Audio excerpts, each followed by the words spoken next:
Arab citizens of Israel is the Israeli government's designation for non-Jewish Israeli citizens, the majority of whose cultural and linguistic heritage or ethnic identity is Arab. Many identify as Palestinian and commonly self-designate themselves as Palestinian citizens of Israel. The traditional vernacular of most Arab citizens, irrespective of religion, is the Palestinian dialect of Arabic. Most Arab citizens of Israel are functionally bilingual, their second language being modern Hebrew. By religious affiliation, most are Muslim, particularly of the Sunni branch of Islam. There is a significant Arab Christian minority from various denominations as well as Druze, among other religious communities. Israeli Mizrahi Jews are not usually considered to form part of this population. According to Israel's Central Bureau of Statistics, the Arab population in 2013 was estimated at 1,658,000, representing 20.7% of the country's population.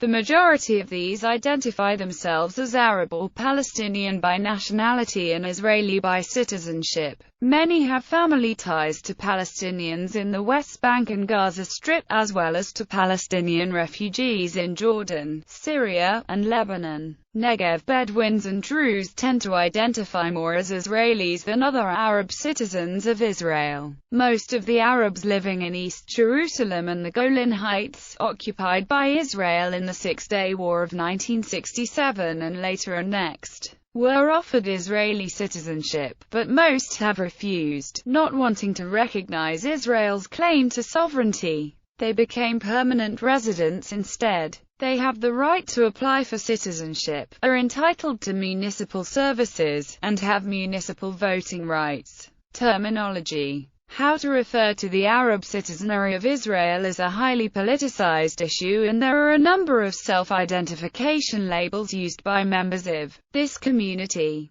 Generally speaking, supporters of Israel tend to use Israeli Arab or Arab Israeli to refer to this population, while critics of Israel tend to use Palestinian or Palestinian Arab without referencing Israel. According to the New York Times, most prefer now to identify themselves as Palestinian citizens of Israel rather than as Israeli Arabs. The New York Times uses both Palestinian Israelis and Israeli Arabs to refer to the same population. Common practice in contemporary academic literature is to identify this community as Palestinian, as it is how the majority self-identify. Terms preferred by most Arab citizens to identify themselves include Palestinians, Palestinians in Israel, Israeli Palestinians, the Palestinians of 1948, Palestinian Arabs, Palestinian Arab citizens of Israel, or Palestinian citizens of Israel. There are, however, individuals from among the Arab citizenry who reject the term Palestinian altogether. A minority of Israel's Arab citizens include Israeli in some way in their self-identifying label. The majority identify as Palestinian by nationality and Israeli by citizenship. The Israeli establishment prefers Israeli Arabs or Arabs in Israel, and also uses the terms the minorities, the Arab sector,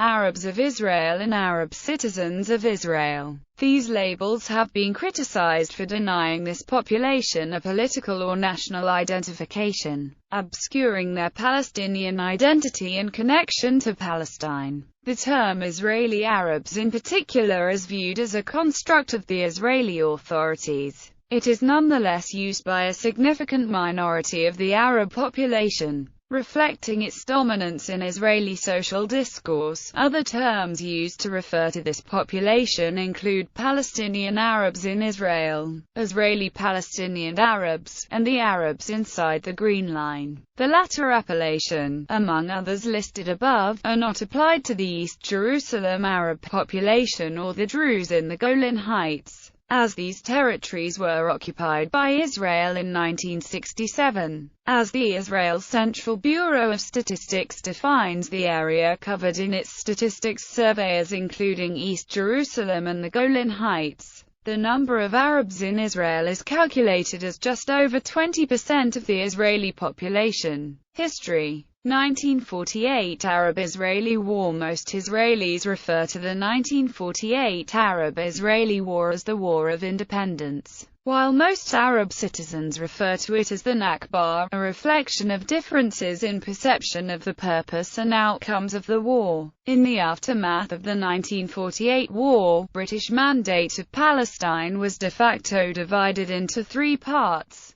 the State of Israel, the Jordanian-held West Bank, and the Egyptian-held Gaza Strip. Of the estimated 950,000 Arabs that lived in the territory that became Israel before the war, over 80% fled or were expelled. Some 156,000 remained. Benny Morris says most of Palestine's 700,000 refugees fled their homes because of the flail of war. But it is also true that there were several dozen sites, including Lydda and Ramla, from which Arab communities were expelled by Jewish troops. Arab citizens of Israel are largely composed of these people and their descendants. Others include some from the Gaza Strip and the West Bank who procured Israeli citizenship under family unification provisions that were recently made significantly more stringent. Arabs who left their homes during the period of armed conflict, but remained in what had become Israeli territory, were considered to be present absentees. In some cases, they were refused permission to return to their homes, which were expropriated and turned over to state ownership, as was the property of other Palestinian refugees. Some 274,000, or 1 of every 4 Arab citizens of Israel, are present absentees, or internally displaced Palestinians. Notable cases of present absentees include the residents of Safir and the Galilee villages of Kaf Arba'im and Ikrit, 1949 to 1966. While most Arabs remaining in Israel were granted citizenship, they were subject to martial law in the early years of the state. Travel permits, curfews, administrative detentions, and expulsions were part of life until 1966. A variety of Israeli legislative measures facilitated the transfer of land abandoned by Arabs to state ownership. These included the Absentee Property Law of 1950, which allowed the state to take control of land belonging to landowners who emigrated to other countries, and the Land Acquisition Law of 1953, which authorized the Ministry of Finance to transfer expropriated land to the state. Other common legal expedients included the use of emergency regulations to declare land belonging to Arab citizens a closed military zone, followed by the use of Ottoman legislation on abandoned land to take control of the land. Arabs that held Israeli citizenship were entitled to vote for the Israeli Knesset. Arabic Knesset members have served in office since the first Knesset. The first Arab Knesset members were Amin Salam Jadra and Seifeldin El-Zuba, who were members of the Democratic List of Nazareth Party, and Tawfiq Tuba, member of the Maki Party. In 1965, a radical independent Arab group called Alad, forming the Arab Socialist List, tried to run for Knesset elections. The list was banned by the Israeli Central Elections Committee. In 1966, martial law was lifted completely, and the government set about dismantling most of the discriminatory laws. While Arab citizens were granted the same rights as Jewish citizens under law. 1967 to 2000. After the 1967 Six-Day War, Arab citizens were able to contact Palestinians in the West Bank and Gaza Strip for the first time since the establishment of the state. This, along with the lifting of military rule, led to increased political activism among Arab citizens. In 1974, a committee of Arab mayors and municipal councilmen was established, which played an important role in representing the community and pressuring the Israeli government. This was followed in 1975 by the formation of the Committee for the Defense of the Land, which sought to prevent continuing land expropriations. That same year, a political breakthrough took place with the election of Arab poet Tawfiq Ziad, a Maki member, as mayor of Nazareth. accompanied by a strong communist presence in the town council. In 1976, 6 Arab citizens of Israel were killed by Israeli security forces at a protest against land expropriations and house demolitions. The date of the protest, the 30th of March, has since been commemorated annually as Land Day. The 1980s saw the birth of the Islamic movement. As part of a larger trend in the Arab world, the Islamic movement emphasized moving Islam into the political realm. The Islamic movement built schools, provided other essential social services, constructed mosques, and encouraged prayer and conservative Islamic dress. The Islamic movement began to have an impact on electoral politics, particularly at the local level. Many Arab citizens supported the First Intifada and assisted Palestinians in the West Bank and Gaza, providing them with money, food, and clothes. A number of strikes were also held by Arab citizens in solidarity with Palestinians in the occupied territories. The years leading up to the Oslo Accords were a time of optimism for Arab citizens. During the administration of Yitzhak Rabin, Arab parties played an important role in the formation of a governing coalition. Increased participation of Arab citizens was also seen at the civil society level.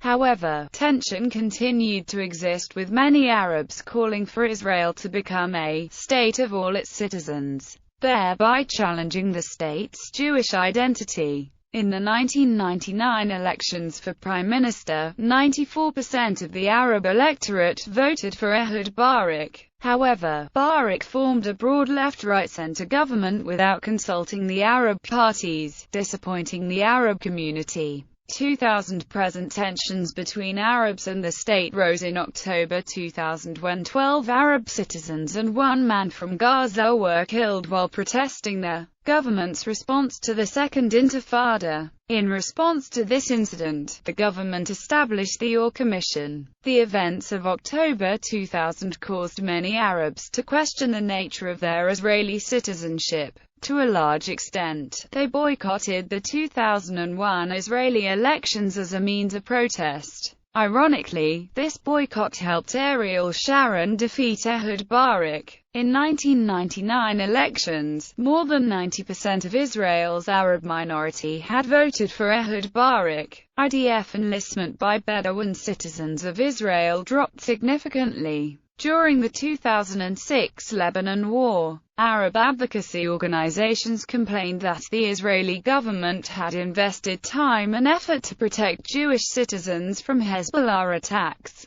but had neglected Arab citizens. They pointed to a dearth of bomb shelters in Arab towns and villages and a lack of basic emergency information in Arabic. Many Israeli Jews viewed the Arab opposition to government policy and sympathy with the Lebanese as a sign of disloyalty. In October 2006, tensions rose when Israeli Prime Minister Ehud Olmert invited a right-wing political party, Yisrael Beiteinu, to join his coalition government.